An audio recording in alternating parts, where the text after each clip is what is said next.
एक लड़की जो अपनी लाइफ में सब कुछ परफेक्ट चाहती थी, अपने सपनों का पति, अपनी ड्रीम जॉब और एक मॉडर्न लाइफस्टाइल। लेकिन जब उसे अपने साथ अपने घर वालों को भी अपनाना पड़ता है, तो क्या होता है? क्या होता है जब एक मॉडर्न लड़की अपनी जिंदगी के नए अध्याय में पुरानी सोच और परंपराओं से टकराती है? आज की हमारी कहानी है रमा की, जिसे अपनी मॉडर्न सोच और देसी परंपराओं के बीच एक सेतु बनाने की कोशिश करनी पड़ेगी। रमा एक मॉडर्न, सेल्फ मेड लड़की थी।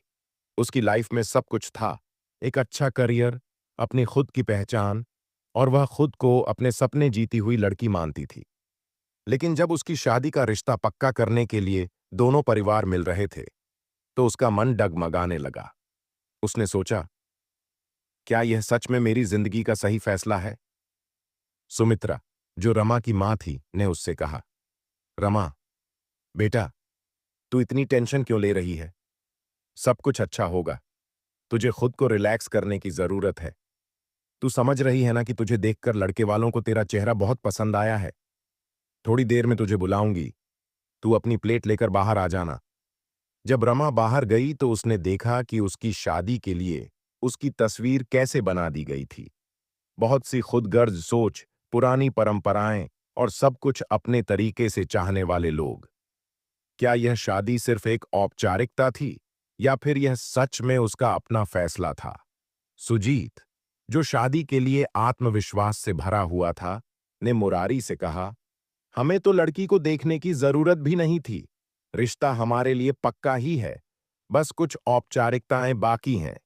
यह सुनते ही रमा का पूरा संसार हिल गया, और अचानक जो लड़की शादी के लिए तैयार मानी जा रही थी, वह बेहोश हो गई। रमा ने अपनी शादी के फैसले से बचने के लिए एक तरीका अपनाया।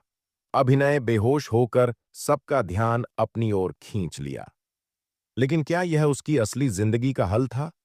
अस्पताल में डॉक्टर ने सभी को डांटा, आप लोग बाहर जाइए। एक मरीज के साथ 15 से 20 लोग नहीं रह सकते। ये क्लिनिक है, कोई मेला नहीं।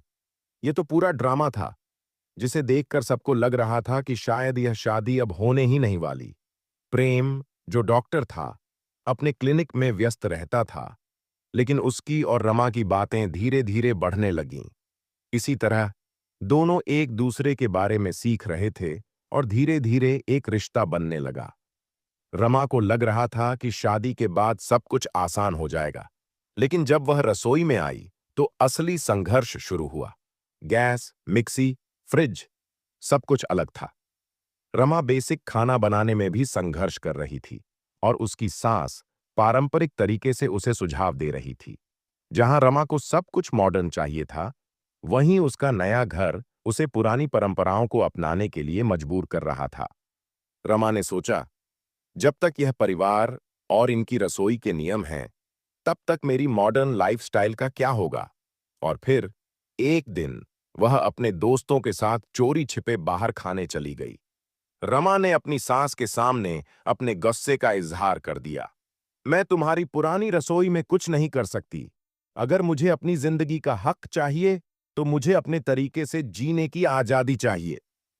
प्रेम को भी समझ आ गया कि यह पूरा ड्रामा सिर्फ शादी को मजबूरी बनाने का एक तरीका नहीं था, बल्कि यह दो अलग-अलग सोचों की टकराहट थी। उसने भी रमा के साथ मिलकर पुरानी सोच को समझना और उसे नए तरीके से अपनाना शुरू किया। आखिरकार रमा ने अपनी शादी और अपनी जिंदगी को अपने तरीके से जीना सीख लिया। उसने अपने घरवालों को यह समझा दिया कि पुरानी और नई सोच को साथ लेकर चलना मुमकिन है। इस कहानी से हमें यह सीखने को मिलता है कि हमारी पुरानी सोच और नए जमाने की सोच को बैलेंस करना जरूरी है, अगर हम अपने परिवार और अपने सपनों को सच्चे दिल से अपनाना चाहते हैं। अगर आपको यह कहानी पसंद आई हो, तो हमारे चैनल को सब्सक्राइब करें और इस वीडियो को अपने दोस्तों के साथ शेयर करें। आपके कमेंट्स का इंतजार रहेगा। धन्यवाद।